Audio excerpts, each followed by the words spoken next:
Vamos falar desses camaradinhas aqui. É o que a gente mais ouve falar na Bíblia, né? Eles eram como formigas, eles estavam em todos os lugares. E isso fazia com que eles estivessem mais expostos. Antes disso, acho que eu devo uma explicação. O que nós vamos falar hoje? Existe uma religião que é a dominante, que é o judaísmo, não é? Dentro do judaísmo existiram durante a história muitas seitas, muitas, que se você for estudar, você vai perder a conta do número de seitas, que são ramificações. Né? A gente pode até imaginar assim, sabe o que hoje crente gosta de falar? É visão da igreja. Ah, minha visão é essa, mais ou menos é uma seita, né? É uma divisão, a seita é uma divisão. Então, haviam várias e várias divisões. Só que essas seitas, elas começavam e eram meio que fogo de palha. Elas começavam, o povo logo se interessava em saber, se formava um grupo, mas aquilo não tinha força, não tinha muito fundamento, não saía muito, derrapava, sabe? Não saía muito do que já era, não tinha força, então acabava.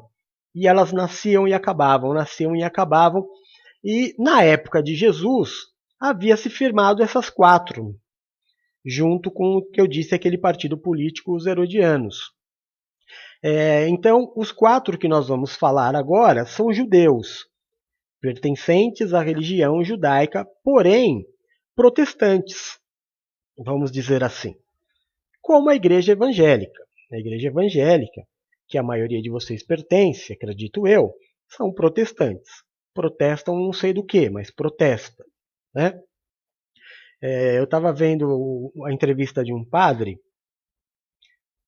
porque eu vejo tudo. Né? A janela do quarto que eu vivo é muito ampla, porque eu não quero ver a vida passar pela janela do meu quarto. Então a janela do meu quarto é muito ampla, para que eu possa ver muitas opiniões diferentes. Eu estava vendo um padre falar que católico não questiona a autoridade da igreja. Porque se o católico questionar a autoridade da igreja, ele não é católico. O padre fez essa colocação. E aí ele disse assim, e católico que coloca a Bíblia acima da igreja, também não é católico. E aí o repórter perguntou, mas por quê? Ele falou, porque a igreja veio primeiro que a Bíblia. Então não adianta falar isso não está na Bíblia. A igreja veio primeiro. Então a Bíblia é só um complemento da igreja. Entendimentos. Né? Cada um tem o seu entendimento. Então nós não. Vocês, a maioria, pelo menos, que está assistindo, são protestantes. Protestam contra o quê? Protestam contra... Ai, meu Deus do céu. Protestam contra os protestantes.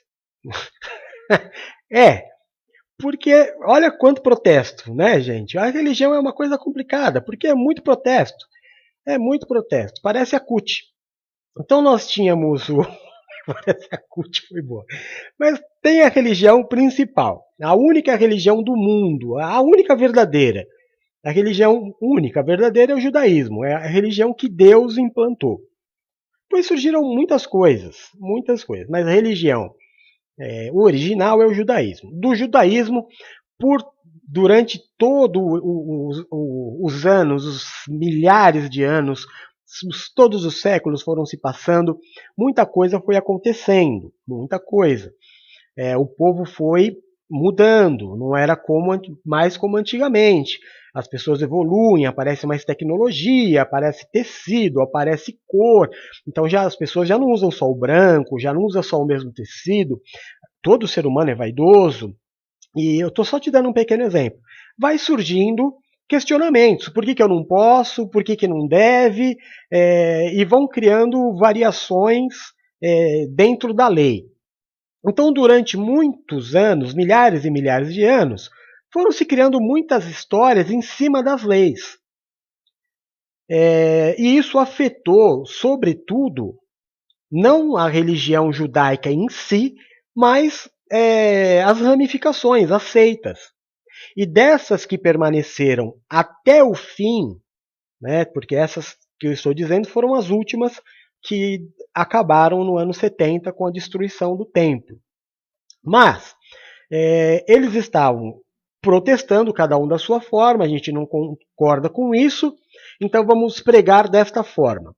Então os fariseus pregavam da forma que eles acreditavam, os saduceus da forma que eles acreditavam, os essênicos da forma que eles acreditavam, os zelotes da forma que eles acreditavam e os herodianos da forma com que eles acreditavam.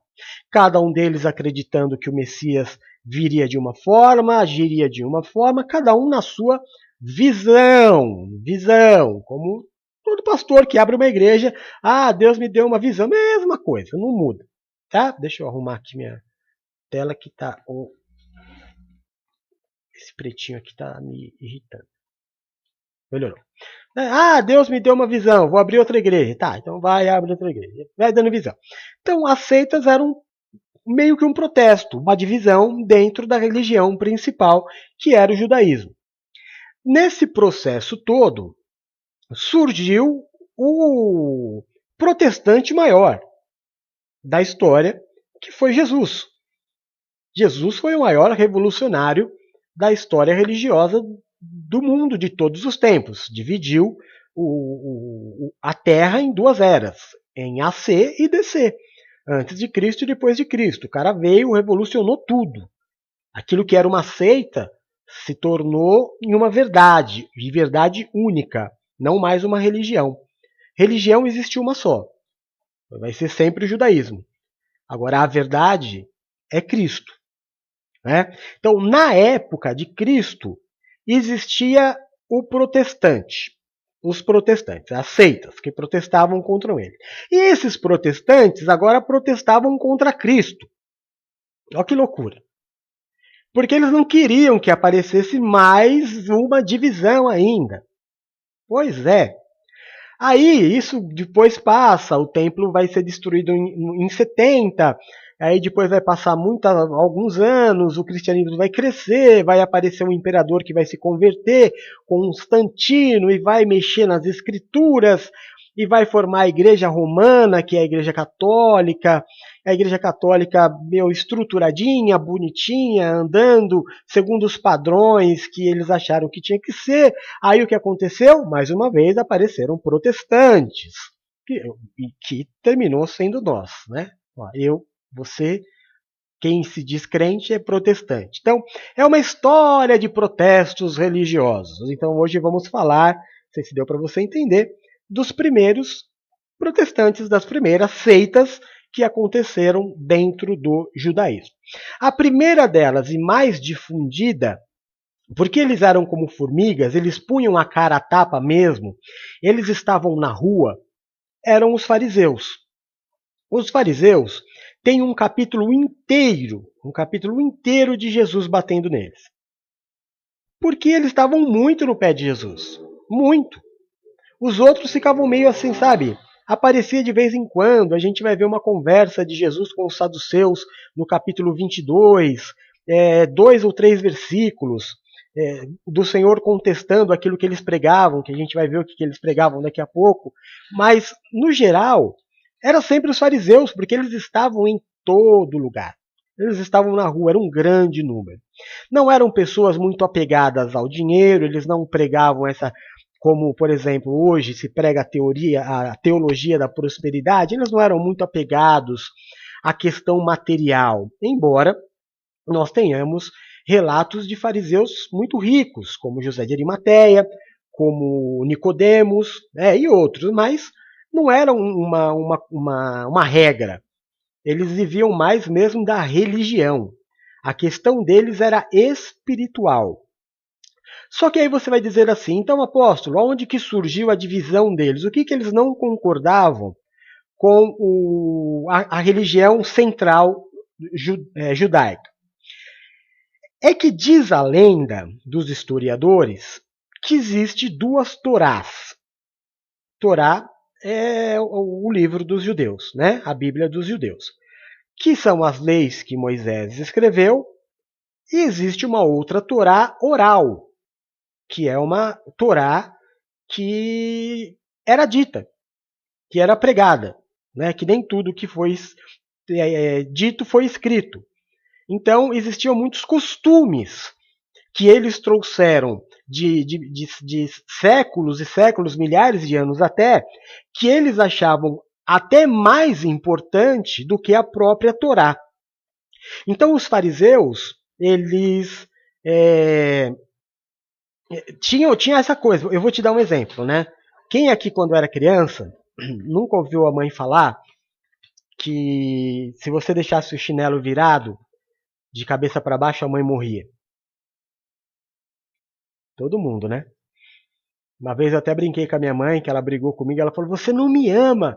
Eu falei, mãe, soubesse quantas vezes eu já salvei a tua vida, querendo dizer que eu tinha desvirado o chinelo. E eu tô falando isso para você porque é uma crença, né? Isso não está na Bíblia, isso não está escrito em livro nenhum, mas alguém algum dia disse, e se tornou uma tradição. Então, criou-se muitas tradições orais dos fariseus. E eles pregavam isso. Pregavam muita tradição oral. Deixa eu só fazer uma coisinha aqui que eu esqueci. Me perdoem. Poderia ser 5 minutos, é que meu computador demora um pouquinho para abrir o material. Então eu coloquei aqui embaixo, ó, Mateus capítulo 23, porque o Senhor vai relatar, eu nem vou precisar falar muito. Eu até baixei o áudio, mas eu também não vou. Eu não vou colocar o áudio, porque depois você vai ler na sua casa, ou vai ouvir o Cid Moreira, vai dar 8 minutinhos de Jesus falando todas as características dos fariseus. O fariseu, ele era o cara ele era muito hipócrita, muito hipócrita. Todos os fariseus, eles eram extremamente hipócritas. Então, o que o Senhor Jesus disse sobre eles? Obedeçam o que eles dizem, mas não façam o que eles fazem. Porque eles falavam lindamente, eles pregavam a verdade, mas na hora de viver, nada daquilo que eles pregavam, eles faziam. Então, esse foi o primeiro ponto que o Senhor bateu neles. Depois, eles eram vaidosos demais. Eles queriam sempre aparecer. Lembra que eu falei que eles eram como formiga, estavam em todos os lugares? Estavam em todas. Eles queriam ocupar os primeiros bancos. Imagina, né, que fosse uma igreja. Eles queriam sentar nos primeiros bancos. Que o holofote estivesse sempre neles. Eles gostavam de falar. Eles eram extremamente exibidos. Tem uma passagem que o Senhor diz assim, da oração do samaritano e a oração do fariseu. Que o fariseu faz a oração, Senhor, lindo, maravilhoso, bibibi, bobobó. E o samaritano, ele diz, Senhor, a minha pequenez, perdoa os meus pecados, porque eu não sou merecedor. E o Senhor diz assim, qual das duas orações vocês acham que vai ser aceita por Deus? Do judeu fariseu ou a do samaritano? Então era isso. Tá aqui em cima tem uma definição da palavra, né, fariseu. Fariseu em hebraico é purishim. E a palavra quer dizer segregados. Eles davam ampla importância a todas as formalidades. Todas as formalidades. Mas não viviam na sua própria vida. O Senhor diz para eles, lembra que nós estávamos falando sobre, na história de Paulo e também no livro de Atos, quando Tiago ele se levanta e fala assim, não vamos colocar sobre os gentios um peso que nem nós e os nossos pais podiam carregar? Lembra disso? É disso que ele está dizendo, porque porque o Senhor diz a mesma coisa para eles. Vocês colocam um peso, uma carga religiosa sobre o povo que nem vocês levam, mas dizem que levam. Vocês mostram uma capa, vocês vestem uma capa de santidade e todo mundo acredita que vocês são, fazem e acontecem, quando na verdade não é nada disso. E aí vocês dão uma volta no oceano para conquistar uma vida e dão 2 voltas para esse cara que você deu uma volta para conquistar, provar que esse cara vai para o inferno. Então, do farisaísmo, o Senhor Jesus bateu demais. E eles estavam sempre no pé de Jesus. Então fica como lição de casa que você ouça Mateus. Ouça não, vai. Você me convenceu. Eu estava aqui, eu estava vendo o olhinho da Raquel, ela falando assim, não, eu quero ouvir. Tá bom, vai, então. Mateus 23. Então Jesus disse à multidão e aos seus discípulos: Os mestres da lei e os fariseus se assentam na cadeira de Moisés. Obedeçam-lhes e façam tudo o que eles lhes dizem. Mas não façam o que eles fazem, pois não praticam o que pregam. Eles atam fardos pesados e os colocam sobre os ombros dos homens, mas eles mesmos não estão dispostos a levantar um só dedo para movê-los. Tudo o que fazem é para serem vistos pelos homens. Eles fazem seus filactérios bem largos e as franjas de suas vestes bem longas. Gostam do lugar de honra nos banquetes e dos assentos mais importantes nas sinagogas, de serem saudados nas praças e de serem chamados rabis. Mas vocês não devem ser chamados rabis. Um só é o mestre de vocês, e todos vocês são irmãos. A ninguém na terra chamem pai, porque vocês só têm um pai, aquele que está nos céus. Tampouco vocês devem ser chamados chefes, porquanto vocês têm um só chefe, o Cristo. O maior entre vocês deverá ser servo, pois todo aquele que a si mesmo se exaltar será humilhado, e todo aquele que a si mesmo se humilhar será exaltado. Ai de vocês, mestres da lei e fariseus hipócritas! Vocês fecham o reino dos céus diante dos homens. Vocês mesmos não entram, nem deixam entrar aqueles que gostariam de fazê-lo. Ai de vocês, mestres da lei e fariseus hipócritas! Vocês devoram as casas das viúvas e, para disfarçar, fazem longas orações. Por isso serão castigados mais severamente. Ai de vocês, mestres da lei e fariseus hipócritas! Porque percorrem terra e mar para fazer um convertido e, quando conseguem, vocês o tornam 2 vezes mais filho do inferno do que vocês. Ai de vocês, guias cegos! Pois dizem, se alguém jurar pelo santuário, isto nada significa, mas se alguém jurar pelo ouro do santuário, está obrigado por seu juramento. Cegos insensatos, que é mais importante? O ouro ou o santuário que santifica o ouro? Vocês também dizem, se alguém jurar pelo altar, isto nada significa. Mas se alguém jurar pela oferta que está sobre ele, está obrigado por seu juramento. Cegos, que é mais importante, a oferta ou o altar que santifica a oferta? Portanto, aquele que jurar pelo altar, jura por ele e por tudo o que está sobre ele. E o que jurar pelo santuário, jura por ele e por aquele que nele habita. E aquele que jurar pelos céus, jura pelo trono de Deus e por aquele que nele se assenta. Ai de vocês, mestres da lei e fariseus hipócritas! Vocês dão o dízimo da hortelã, do endro e do cominho, mas têm negligenciado os preceitos mais importantes da lei: a justiça, a misericórdia e a fidelidade. Vocês devem praticar estas coisas sem omitir aquelas. Guias cegos, vocês coam um mosquito e engolem um camelo.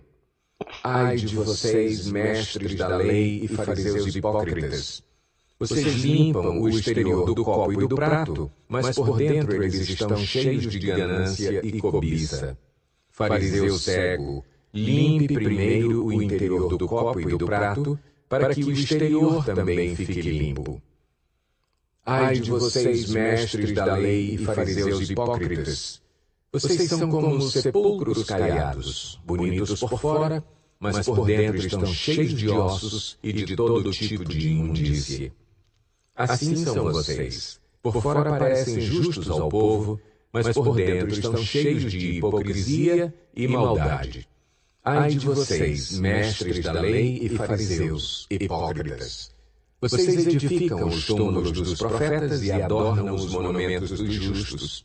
e dizem: se tivéssemos vivido no tempo dos nossos antepassados, não teríamos tomado parte com eles no derramamento do sangue dos profetas. Assim, vocês testemunham contra si mesmos que são descendentes dos que assassinaram os profetas. Acabem, pois, de encher a medida do pecado dos seus antepassados. Serpentes, raça de víboras, como vocês escaparão da condenação ao inferno? Por isso, eu lhes estou enviando profetas, sábios e mestres. A uns vocês matarão e crucificarão. A outros açoitarão nas sinagogas de vocês e perseguirão de cidade em cidade. E, assim, sobre vocês recairá todo o sangue justo derramado. Bom, tá bom já, né? É um espancamento, é um espancamento público de que o Senhor Jesus, tudo isso é Jesus falando, né? Você imagina a situação. Então, os fariseus, eles tinham uma essência boa. Mas qual era a essência boa? O judaísmo. O que eles pregavam o judaísmo, e o judaísmo já existia.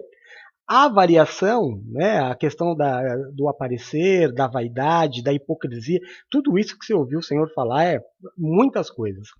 Uma curiosidade que existe nesse capítulo 23, não sei se vocês perceberam, são os ai. Lembra da águia que passa em Apocalipse dizendo os ais? Aqui a mesma coisa. O Senhor várias vezes dá os ai dos fariseus.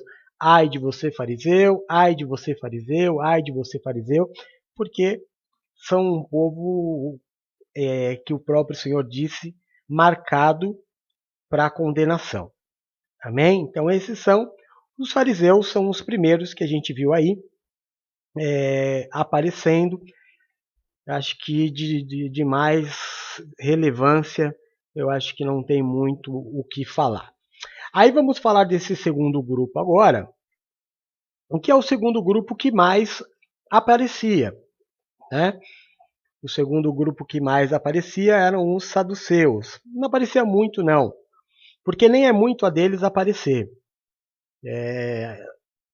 Eles têm uns detalhes também lá dos fariseus, quando o Senhor fala das roupas deles, comprimentos.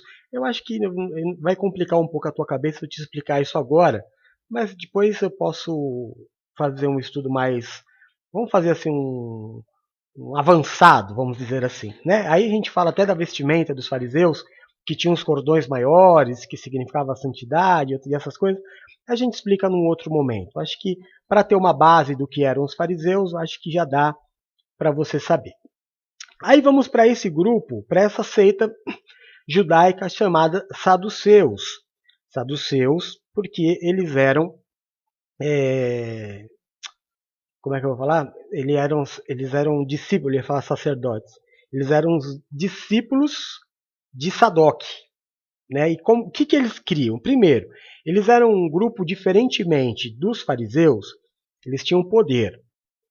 Tinha poder, tanto político como financeiro.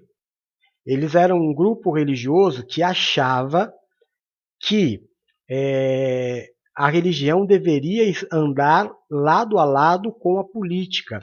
Então, o envolvimento deles com Roma dava a eles um poder muito diferenciado.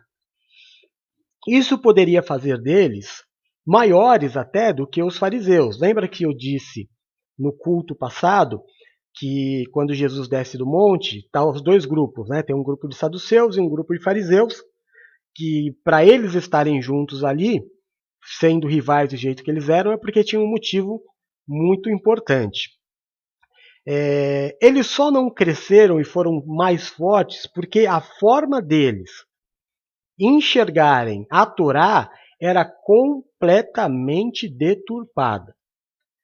Eles acreditavam por exemplo, eles não acreditavam em algumas coisas que iam contra o que os profetas e principalmente o que Moisés pregava. Então não era nem que eles eram protestantes, eles revolucionavam, queriam revolucionar. Só que eles não tinham a verdade como Cristo tinha para poder causar essa revolução.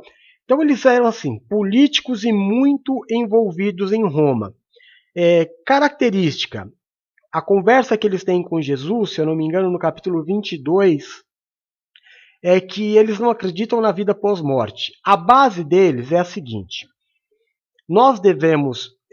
A base é bonita, é muito interessante, mas não é real. Nós não devemos fazer para algo, nós devemos fazer por fazer. Sabe o que eu sempre prego para vocês? A gente não entregar o dízimo para receber algo em troca. Eu vou entregar o dízimo porque eu amo. Se Deus vai fazer alguma coisa ou não, é com Ele, não é comigo. É o que a gente prega, é amor. Mas não era isso que eles pregavam. Eles pregavam isto com outro conceito. Faz porque realmente não vai ter. Eles não acreditavam no sobrenatural. Eles acreditavam na terra. Eles acreditavam neste plano. Eles não acreditavam numa outro mundo. Eles não acreditavam na vida após a morte. Eles não acreditavam assim, tipo, vamos fazer a nossa parte aqui para sermos recompensados pós-morte. Não, eles não acreditavam na vida pós-morte. Então, no capítulo 22, eu acho que versículo 23, eles se deparam com Jesus exatamente falando sobre isso. Jesus diz para eles que há sim uma recompensa pós-morte. E depois Jesus prova na sua ressurreição que existe vida pós-morte, existe um corpo, como é que eu falo? Um corpo diferenciado pós-morte.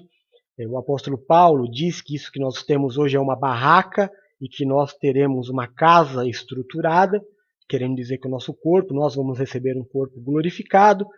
Nós pregamos sobre o Apocalipse e sabemos tudo o que nos espera no futuro, e nada disso eles acreditavam. Eles eram pessoas muito boas, pessoas religiosas, acreditavam em Deus, faziam coisas boas, mas faziam para o agora. Imagina uma ONG que distribua cestas básicas, que tenha um centro de recuperação, que faça coisas para a Terra, para este momento. Eu não estou fazendo nada para conseguir nada depois, nem agora nem depois. Eu não vou ter nada, eu vou só fazer porque eu amo a Deus. Né? E também não existe depois que eu morrer, acabou. Eu não vou conhecer Deus, Deus para mim é só aqui. Não sei se está dando para vocês entender. É um plano, é só o plano terreno. Não acreditavam numa vida espiritual após a morte. Quando eles se encontram com Jesus, é isso que pega. Né? Eles tinham um coração muito bom, eram muito estrategistas, tinham poder, mas tinha essa questão do que morreu, acabou. A gente tem, e essa questão a gente tem até os dias de hoje. Existem muitas pessoas no nosso meio que acreditam que depois que morrer acabou. Né? E isso leva as pessoas a uma condição de vida estranha, né? Porque como é que eu vivo sem... se eu morrer hoje acabou tudo? Como é que pode ser a cabeça da pessoa? Como é que ela se motiva no dia a dia a deixar um legado, deixar uma história? É difícil de nós que somos cristãos entendermos isso, mas para eles era a verdade de vida. Né? Então, no encontro que eles tiveram, Mateus 22 com Jesus, Jesus diz para eles, vocês estão completamente errados, porque eu vim para provar que existe vida pós-morte, e aliás, o melhor é o que está por vir. Tanto que o cristianismo, ele nos prepara não para esta terra. O cristianismo nos prepara para uma vida futura. Então, se eu voltar aqui, peraí. Se eu voltar aqui, irmãos, eu vou ver o dia de hoje. É claro, eu disse para vocês que eu tinha um monte de matéria preparada, mas não tinha essa. Então, até a Paula me chamou, eu falei, filha, eu estou preparando a aula. Ela falou, você vai dar aula do quê? Eu falei, ainda não decidi. Eu estava preparando isso. E a maioria dos estudiosos que estavam falando dos fariseus, a maioria, não todos, mas a maioria, comparando com os dias de hoje. a vaidade, né, os grandes templos, os shows, as festas, os eventos, o aparecer, a mídia social. Aí você pode falar assim, apóstolo, o senhor também está aí na mídia social. Mas hoje a minha igreja é essa, por causa da pandemia. Não só eu, os bispos, os pastores, a nossa igreja é essa, eu não estou aqui para aparecer. Se eu tivesse aqui para aparecer, eu ia fazer igual toda live. Você deve assistir, toda live é assim, ó. Né? Não esquece do meu rosto. Eu não faço isso nenhuma. Eu me coloco no meu devido lugar aqui, que é o pequenininho do lado, falando. E eu só apareço para você saber quem é. Então eu não estou aqui para aparecer. Não é a visão do cristianismo aparecer. Não é a visão da NPV. A NPV tem um centro, é Jesus. Os fariseus não. O negócio deles era eu quero aparecer. É a minha roupa que brilha mais, é o meu relógio que é o mais caro, é o meu carro que é o mais bonito. É essa pegada. Então, os fariseus, a gente tem hoje, segundo os estudiosos, a grande referência das igrejas evangélicas hoje são os fariseus. Tá? Não estou cutucando ninguém aqui não, mas na verdade eu estou sim. E aí voltar a falar dos saduceus, acho que é isso. Né? Eles não acreditavam na vida pós-morte, não acreditavam no sobrenatural. O mais louco de tudo. Imagina assim, existe o Messias, não existe? O judaísmo acredita no Messias. Então está todo mundo esperando o Messias, menos nós, porque o Messias já veio. Jesus já veio, já disse, declarou. Né? Não é que não tem dúvida. Ele falou da boca dele, eu sou o Messias. Ponto final. Uma vez vi um debate entre um islâmico e acho que era um rabino, e eles estavam falando, mas Jesus nunca em nenhuma passagem Jesus disse que é o Messias. Diz sim, na Samaritana ele diz, eu sou o Messias. Né? Naquela passagem ele deixa bem claro que ele é o cara, ele é o Messias, ele veio, ele é Deus e ponto final. Quer acreditar, acredita, tem ouvidos para ouvir, ouça. Então nós não esperamos o Messias, esperamos a volta do Messias, que é diferente. Então, toda a ramificação, os fariseus esperam um Messias, que é um cara religioso, eles esperam tipo um papa, né, que vai vir, vai governar religiosamente. E os saduceus, o que eles acreditavam? Não vai vir um homem. O Messias não é uma pessoa. O Messias é uma nova era. O Messias é uma era de paz, é uma era de amor, é uma era de revolução, onde o mal vai passar. Sabe, tudo vai acontecer sem que tenha a presença de um homem. Sem que o Messias, o Cristo, esteja presente. Porque na visão deles não existe vida pós-morte. Então é uma mudança que o planeta passaria, uma nova era, e isso para eles é o Messias. Então por essas loucuras, eu quis ser engraçado, acabei sendo desrespeitoso. Não é loucura. Por esse entendimento dos saduceus, é que, na opinião de muitos pesquisadores, eles não eram tão fortes e não eram tão grandes. E também eles eram muito fechados. Eles não gostavam muito de aparecer, eles eram muito na deles, era um grupo mais comedido, muito diferente dos fariseus. Tá? Se for aparecendo perguntas, vão colocando aqui, por favor. Falamos dos fariseus, falamos dos saduceus, agora vamos falar dos essênicos. Quem são os essênicos? Esses aparecem muito pouco. Muito pouco. Porque eles eram um grupo que gostava de se isolar. Eles eram aficionados por purificação. Eles não idolatravam água, não tem nada a ver com isso, mas eles tinham um contato com a água muito presente, muito coisa diária. Eles tinham um tipo aquilo que chama hoje de ofurô, eles já tinha a invenção deles, né? Eles tinham uns negócios grandões assim, tipo uns barris muito grandes, cheios de água, onde eles entravam para se purificar. Era como se fosse um batismo, porém era algo meio que diário. Eles entendiam que era necessário se purificar. Eles tinham um negócio deles com purificação. Eles não gostavam de se relacionar com mulher. Não tem nada a ver com homossexualismo. Nada. É questão de pureza. Não era proibido casar. Mas para você ter uma ideia, se eles se casassem, eles ficavam separados da mulher. Eles evitavam andar junto, né? Dormir junto, fazer as coisas juntos. Era mesmo assim uma questão de fazer família. Mas a maioria deles preferia não tocar em mulher, por causa da questão da purificação. Então andavam isolados, se isolavam, tinha essa questão desse ofuruzão aí, que eu esqueci o nome de como era, que eles mergulhavam. E daí surge talvez a teoria de que João Batista tenha sido membro deste grupo. Porque se a gente analisar, de todas essas seitas que existiam na época de Jesus, que nós estamos falando, fariseu João Batista não era. Saduceu ele não era. Agora, essênio, ele podia ser por quê? Porque João Batista vivia isolado. As roupas que João Batista usava era roupa pano de saco. Ele comia gafanhoto e mel. E como é que ele apareceu? Batizando. Quem é que batizava? Quem é que sabia dessa história de batismo? Quem é que tinha essa ligação com a água? Os essênios.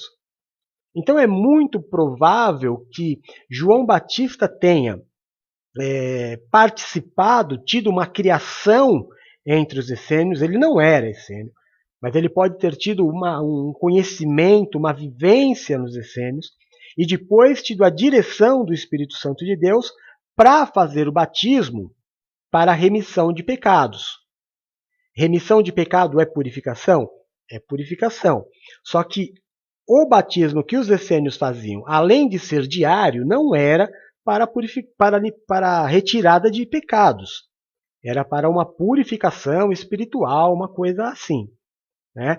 Mas se a gente pegar a história religiosa do momento, se assemelha muito com aquilo que João Batista veio fazer, né? Ou fazia quando a Bíblia relata sobre ele. Então pode ser que João Batista tenha sido, durante algum tempo, um essênio.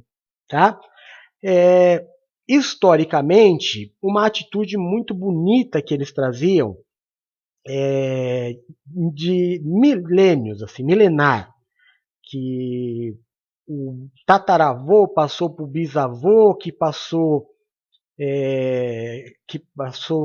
para o avô, que passou para o pai, que passou uma tradição muito bonita que eles tinham. Quando chegava a noite e estava próximo do sol nascer, eles não falavam nada. Era meio que proibido, entre aspas, falar qualquer coisa além de orar para Deus, pedindo a Deus que o sol pudesse nascer. Uma atitude linda de reverência, reconhecimento de poder. Sabe, meu irmão? Você pode achar assim, mas que bobagem, o sol vai nascer. Sim, o sol vai nascer, mas quem é que faz o sol nascer? É o Senhor. Quem é que diz para o mar até onde ele pode ir? É o Senhor. Embora vá acontecer, eu tenho por mim assim, é uma atitude muito, muito bacana, muito bonita, essa tradição que eles tinham. Eu não sou um cara muito apegado à tradição, mas respeito todas as tradições. Tradição é tradição. Né? E eles faziam isso na expectativa de que a oração deles faria com que a misericórdia de Deus fizesse o sol nascer, e aí, a partir do nascimento do sol, eles passavam a levar a vida normalmente. Isso é maravilhoso. Sabe, irmãos, tem algumas coisas na nossa vida que elas passam muito desapercebidas. Muito desapercebidas. Nós nos acostumamos com coisas, com provas tão reais da existência de Deus, mas elas são tão fáceis, assim, tão cotidianas, que a gente não valoriza. Eu não sei onde você mora, você está me ouvindo, me assistindo de qualquer lugar do mundo. Eu não sei onde você mora. Eu não sei se você sair agora na sua casa, se você vai olhar para o céu e você vai ver que existe uma bolinha branca. Essa bolinha branca, ela é gigante. Embora você veja ela pequenininha, ela é muito grande. Uma vez eu passei aqui o tamanho da Lua, né, é muito grande. Ela não chega a ser um planeta, é um satélite, mas é muito grande. E você olha para todo dia você olha para cima, você vê uma bola que pesa toneladas e toneladas, flutuando, brilhando, e você acha que é normal. Aí nasce a Lua, se põe, nasce o Sol, que é uma bola de fogo, que assim, o nosso planeta seria uma poeira perto dele. E todos os dias essa bola de fogo está lá no céu, está lá queimando, nos dando energia, nos dando vida, flutuando no nada, no nada. Pega não sei, ó, tem uma pilha usada aqui, ó, vou soltar ela. Caiu. No entanto, a Lua e o Sol estão lá todo dia para você olhar e falar: quem colocou essa bola aí? Se você for mais a fundo, mais sensível espiritualmente, você vai ver que não tem só a Lua. Existem milhares e milhares de pontinhos brilhantes, alguns deles são estrelas, alguns deles são planetas e alguns deles são galáxias. O nosso planeta, por exemplo, não é o maior, ele está intermediário. Eu coloquei no grupo dos sacerdotes o tamanho dos planetas. O nosso é um planeta muito pequeno. Na Via Láctea, que é onde o nosso planeta está, ele é quase que imperceptível. A Via Láctea é uma galáxia, que existem dezenas de planetas.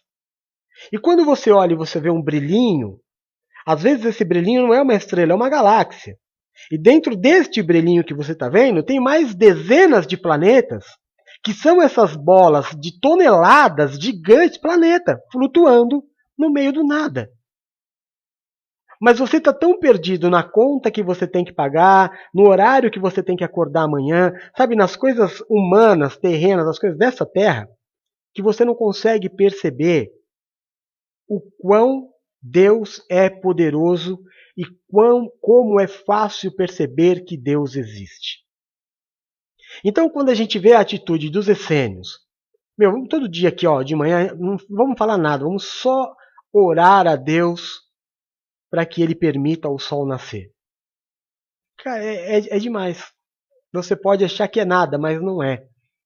Deus está nos dando sinais da sua presença a todo momento. Você pode procurar na ciência algumas explicações, você não vai encontrar. Você não vai encontrar. Porque a distância, eu gosto de colocar essas coisas no grupo dos sacerdotes da igreja, mas a distância entre um planeta e outro, eu não sei se você sabia, mas entre a Terra, bom, deixa, não vou falar dessas coisas agora, não, senão a gente vai se perder no horário, mas então eu gosto disso, gostei disso neles, gostava nisso deles, na sensibilidade de perceber o poder de Deus. O sol só nasce se Deus quiser, não é automático. É muito bonito isso. Não é automático acordar amanhã, irmão. Você está prestando atenção no que eu estou te dizendo? Embora você ache natural, eu vou deitar, vou dormir, vou acordar amanhã, não. Você vai acordar amanhã se Deus quiser. Você acha que você vai acordar amanhã e vai pegar o seu carro e vai para o trabalho e lá você vai trabalhar porque seu emprego está garantido? Não, seu emprego vai estar lá se Deus quiser. Quem é que podia imaginar uma pandemia que iria fazer com o mundo que fez? Nós precisamos ser mais sensíveis à presença de Deus. O apóstolo ele diz assim: Vocês fazem planos, vão para tal cidade, vão para tal lugar, lá nós vamos fazer negócios e lá nós vamos enriquecer, vamos prosperar. E o apóstolo diz assim: vocês são malucos. Vocês fazem planos na cabeça de vocês e, na verdade, a única coisa que vocês deveriam fazer é, se Deus quiser, vai acontecer alguma coisa. Porque para cair uma folha de uma árvore é só com a autorização de Deus, irmão. Pensa nisso. Os essênios, a seita deles, nos leva a ter esse pensamento. Amém? Bora lá para o último então. Se tiver pergunta, vocês vão colocando aí. Deixa eu ver se eu esqueci de falar alguma coisa. É isso, né? A única coisa que Jesus, a gente não precisa te dizer, um contraste que eles tinham, outro contraste que eles tinham com Jesus em relação à mulher. Jesus amava as mulheres, não é? Jesus andava com muitas mulheres, seja elas como for. Os essênios, eles não andavam com um pecador de jeito nenhum, por causa da purificação. Jesus vivia andando com pecador, com cobrador de impostos, com prostitutas, e não tinha a mínima restrição em andar com mulher. Tinham muitas que andavam com ele. Quando ele está ali em Samaria, tinha muita gente. Jesus vai direto na samaritana conversar com ela. E ela até se espanta. Ela fala: você é homem e é judeu, vem falar comigo? Porque né, é outro conceito. Então, esses são os saduceus. E aí vamos para o último dessa ordem, né, que nós estamos. Deixa eu tirar aqui. Que são os doidos. Ei! Chegamos nos doidos. Por que doido? Não, eles não são doidos. Eles estão bem distantes de ser doido, mas eles eram muito famosos. Desculpa, irmã, aquela pilha que eu usei como exemplo, ela estava na minha perna e agora ela caiu. Eles eram muito famosos. Eles eram temidos. Quer ver uma coisa? Me responde aí quem já ouviu falar lá da terrinha da pastora Rose, nem sei se a Rose está aí. A Rose está aí, acabou de falar. Tinha um grupo que era um grupo liderado por um homem chamado Lampião. Quem já ouviu falar? Responde aí para mim. Tem delay, né? Mas vai respondendo aí para mim. Eles eram extremamente famosos, revolucionários, violentos. É mais ou menos isso. Os zelotes, eles eram mais ou menos assim. Eram os caras doidaço, violento, né? Adoravam um quebra-pau, adoravam terrorista, não pensava 2, 3 vezes para matar, né? Nada comprovado, mas em alguns livros apócrifos, se você ler aquele livro, eu tenho áudio, vou gravar para vocês, me lembrem, tá? De transformar, porque ele está em vídeo, eu vou transformar em áudio. E passar para vocês o livro de José de Arimateia.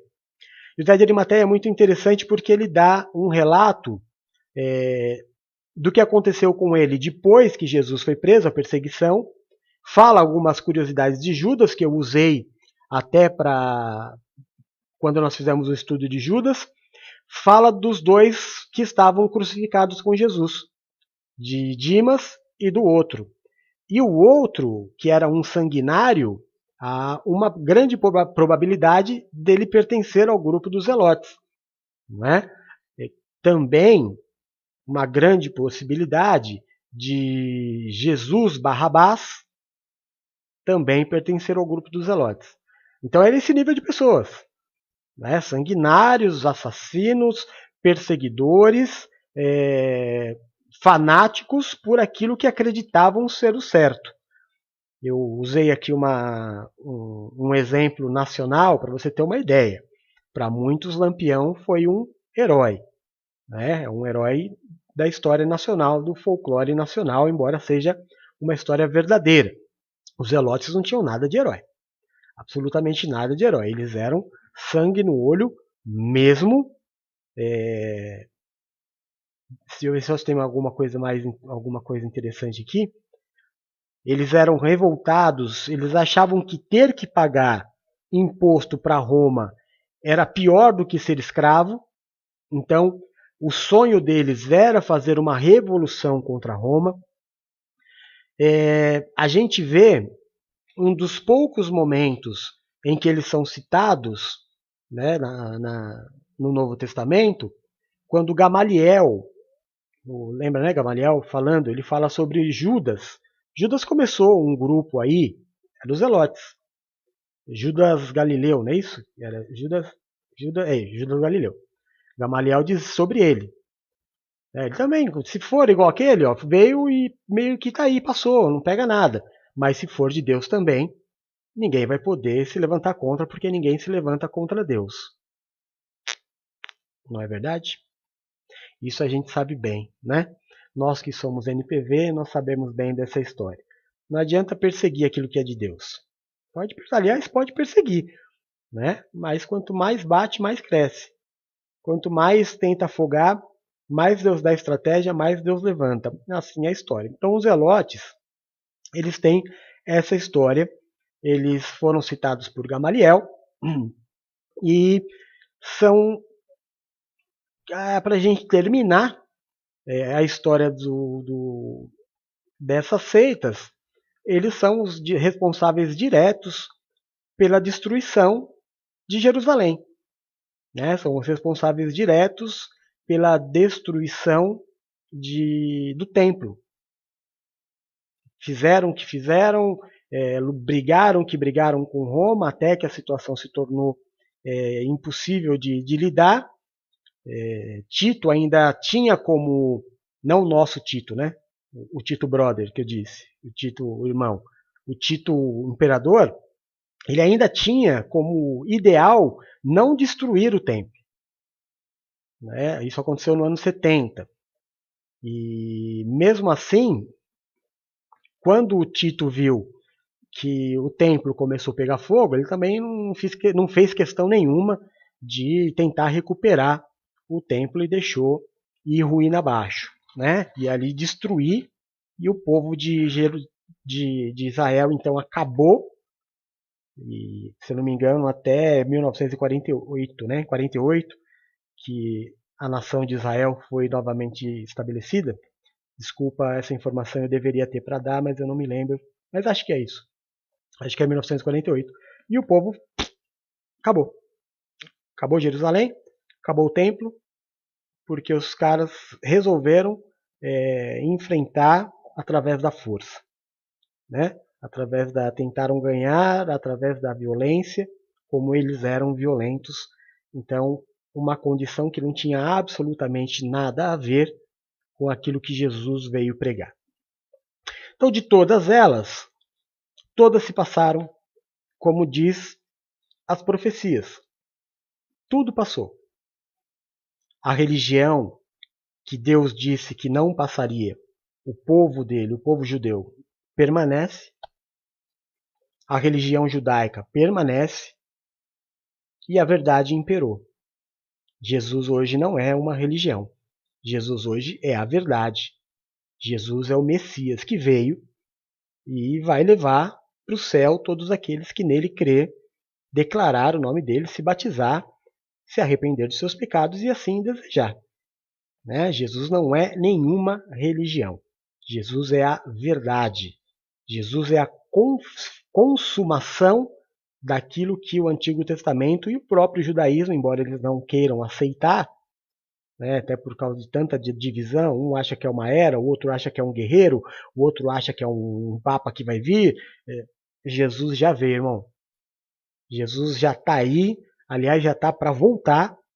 Agora, posso te contar uma coisa? Fazendo esse estudo, você vê, eu estou nessa vida há 30 anos, graças a Deus. Graças a Deus, há 30 anos eu estou no Evangelho, né?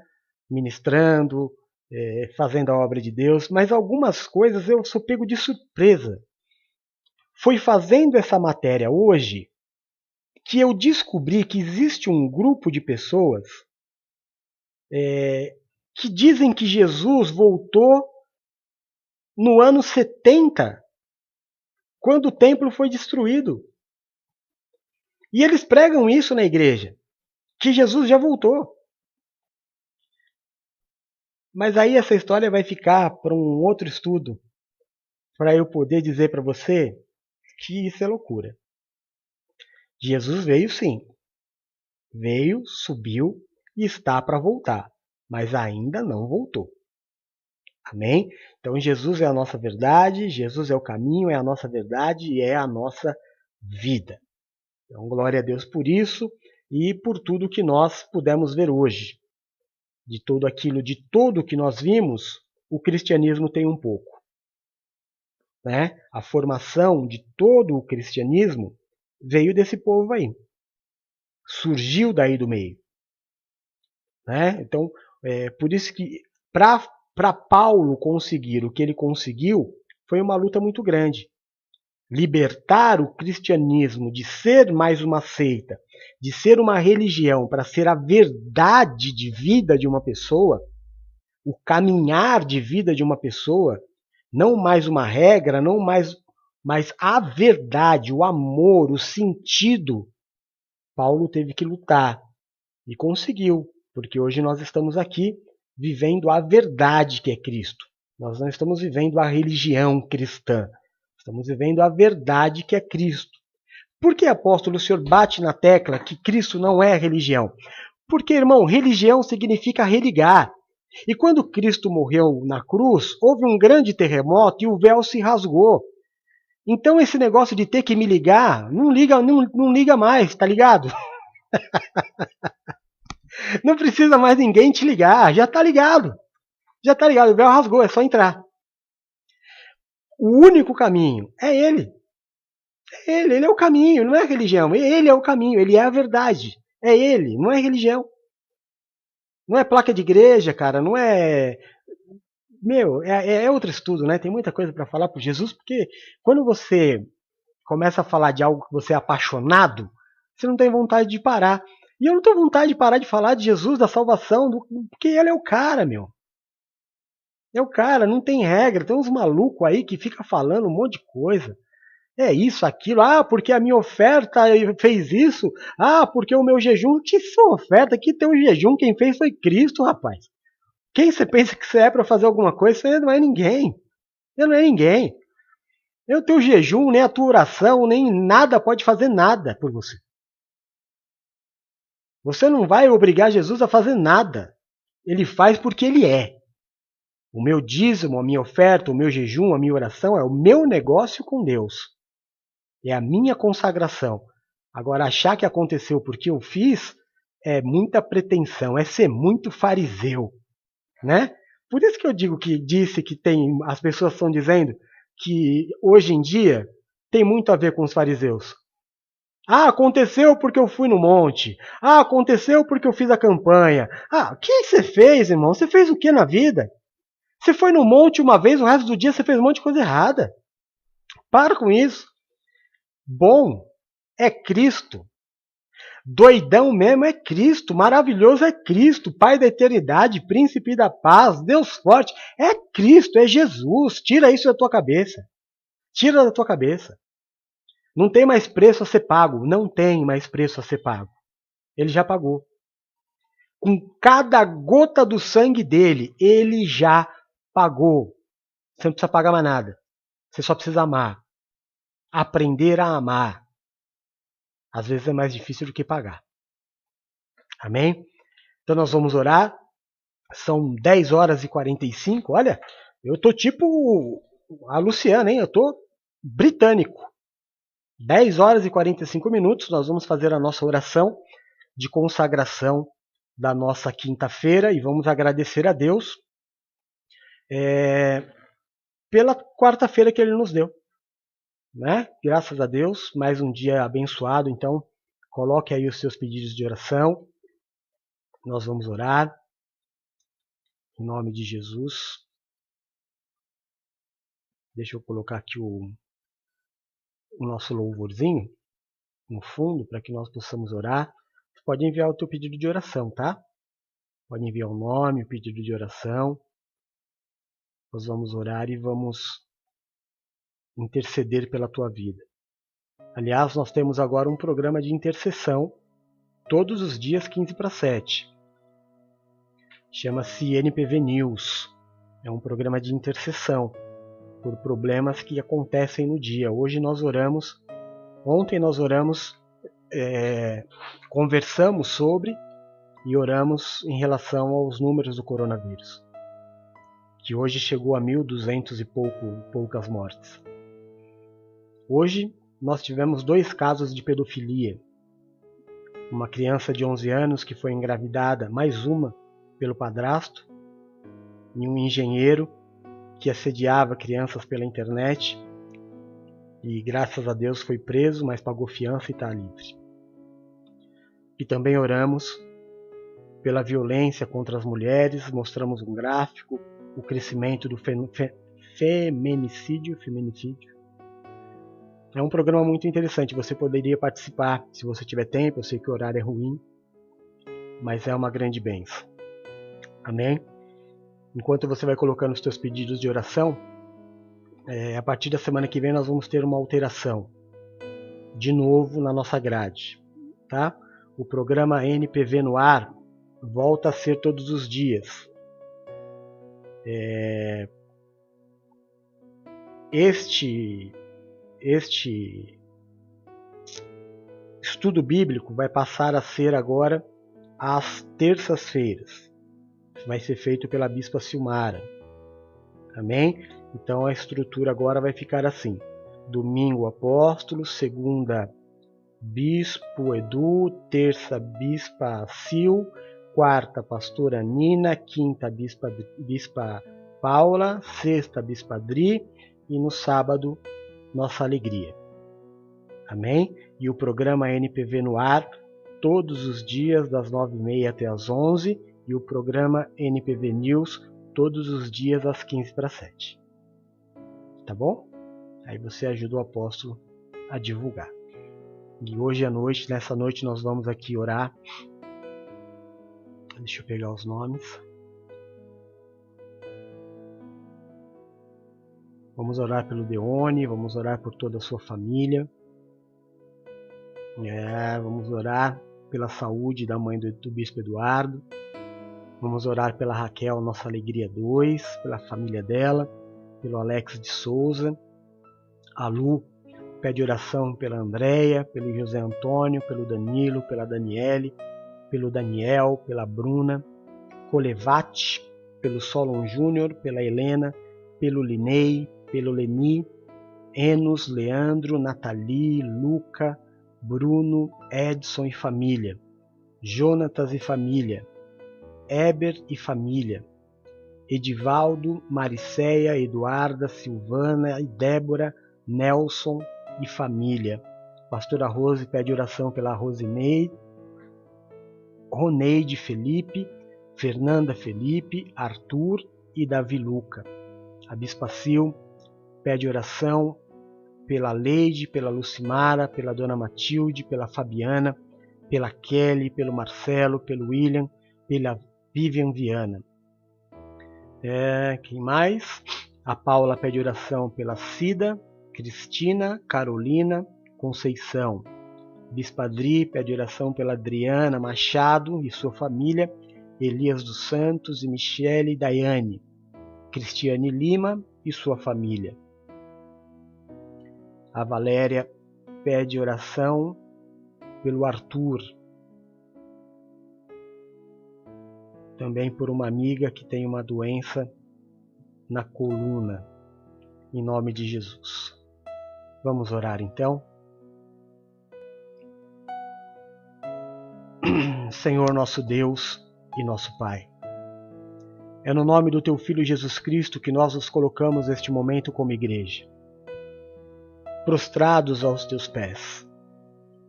Reconhecendo, Pai, que muito do que há em nós necessita ser mudado. Muitas vezes o menos é mais. É verdade. É uma palavra humana, não é uma palavra bíblica, mas é verdade. Hoje, nesse estudo, nós pudemos ver que tantas pessoas quiseram acrescentar, tirar, modificar, fazer do seu jeito aquilo que já estava pronto por ti. E isso liga um alerta em cada um de nós para que nós também não sejamos assim. O que o Senhor disse na cruz foi que estava consumado, estava pronto. Não precisa ser mudado. Precisa ser aceitado. Precisa ser amado. Nós te aceitamos, Senhor. E como te aceitamos? Como te amamos, Senhor? Como reconhecemos e declaramos para quem quiser ouvir que o Messias veio e é nosso, como nós somos seus. Bendito é o Senhor, Messias, o nosso Salvador, o Todo-Poderoso, aquele que pode todas as coisas. É o Senhor. Quando perguntaram para os discípulos quem era o Senhor, Pedro disse certo, o Senhor é o Messias. Aleluia. O que eu preciso mais? Eu sou amigo do Messias. O Messias me chama pelo nome. Eu sou a igreja do Messias. O que eu preciso pedir para o Messias? Antes da palavra chegar na minha boca, o Senhor já a conhecia. Ainda quando era uma massa informe no ventre da minha mãe, o Senhor já sabia deste dia. O Senhor sabia de todos os meus dias. De todos os nossos dias. Por isso, Pai, eu clamo pela Tua misericórdia. Eu não quero de forma alguma perder a minha comunhão contigo. Nem eu, nem aqueles aos quais o Senhor me confiou. Nós queremos te agradar. E sabemos que te agradamos quando reconhecemos os nossos maus caminhos. Sabemos que te agradamos quando nos confessamos a ti. E nós fazemos isso agora, Pai. Temos consciência que pecamos contra o Senhor. Nos perdoa. Mais uma vez. Nós não podemos dizer, meu Deus, que não vamos pecar mais. Estaríamos mentindo. Mas podemos dizer que vamos nos esforçar cada dia mais. Não por nós. Não por um carro. Não por uma casa. Por ti, Messias. Por ti, Jesus. É o Senhor o nosso alvo. As outras coisas são consequências do teu caminho, do caminho de quem te busca, mas o que eu busco é o Senhor. O que eu quero é o Senhor. Eu sei que todas as outras coisas serão acrescentadas, eu sei, Pai. Mas eu quero o Senhor. Nos ajuda a jamais sair da Tua presença. Eu te peço pela minha vida, pela minha esposa Valéria, pela minha filhinha Bruna, pelo meu filhinho Rodolfo, pela Bispa Paula, pela Bispa Silmara, pelo Bispo Edu, pela Bispa Adriana, pela Pastora Rose, pela Pastora Nina, pelo Leonildo, pela Raquel, pelo Deone, pelo Will, pela Lu, pela Elvira, pela Jussara, pela Antonieta, por toda esta família que o Senhor está criando ao nosso redor, Pai. perdoa, Senhor. Marca-nos com o sangue do Cordeiro que é Jesus Cristo. Tira de sobre nós, Senhor, o julgo, a acusação, o peso, a maldição causada pelo pecado. Habilita-nos, Pai, a vivermos a sua vontade boa, perfeita e agradável. Que o Senhor seja o grande diferencial nas nossas vidas. Que neste dia que vai começar, o Senhor seja o nosso escudo e a nossa fortaleza. O socorro presente na hora da nossa angústia, que caiam 1000 ao nosso lado, 10.000 à nossa direita, que nós não sejamos atingidos. Deus Todo-Poderoso,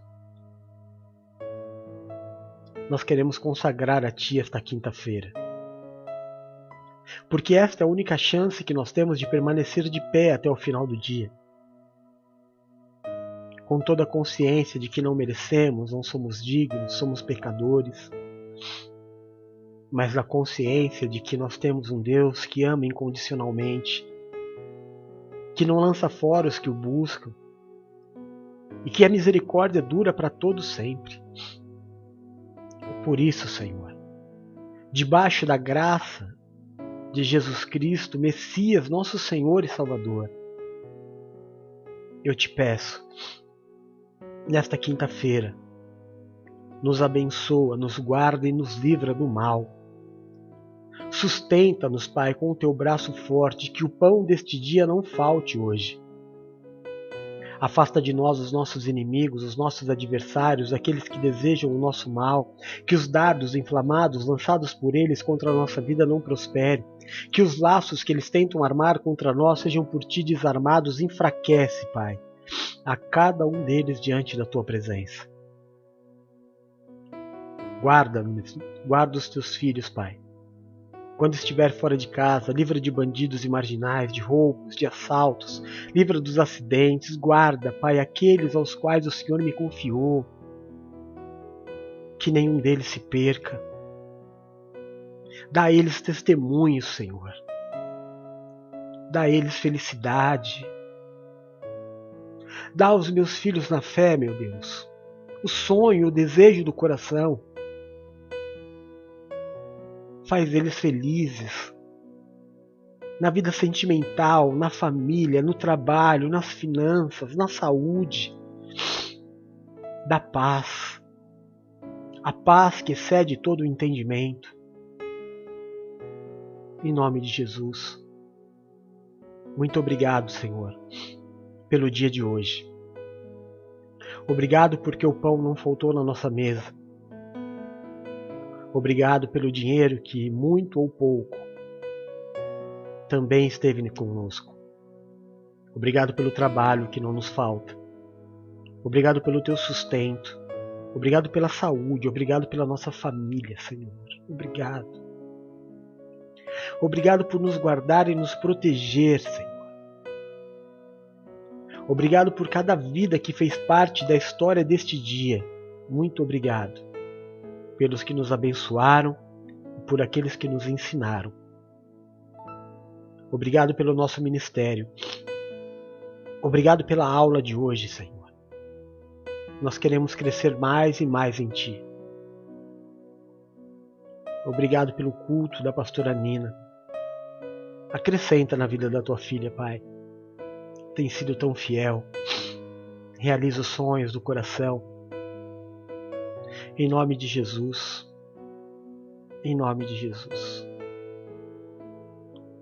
Eu entrego a Ti, Pai, a honra, a glória e o louvor deste tempo, orando no nome do Messias, Jesus Cristo. Amém e amém. Graças a Deus. Amém? Glória a Deus. Espera aí que a Nina colocou uns pedidos de oração, mas com o olho assim eu não consigo me enxergar. Que essa oração chegue até a vida da Daisy, sua família, da Marilene, família, do Tacílio Ramos de Souza, da Priscila Dias, do Ariovaldo, do Natan, do Jonathan, Augusto, do Emuriel, do Igor, do Vladimir, do Gerson Mendonça, da Mona Lisa e família, Mablis e Viviane. Pronto. Agora está todo mundo apresentado diante de Deus. Amém? É isso aí. Glória a Deus. A gente vai fazendo o nosso trabalho, a gente vai escrevendo a nossa história, a gente vai trabalhando para o Senhor, porque se a nossa vida não servir para servir, ela não serve para nada. Não é verdade? Boa noite a todos vocês. Eu fico com vontade de não terminar nunca, mas eu preciso terminar. Amo muito cada um de vocês. Vou ensinar de novo, tá? Bispo Silmara, presta atenção. Deus abençoe a noite de vocês. Até amanhã. Fiquem com Deus. Beijo. Tchau.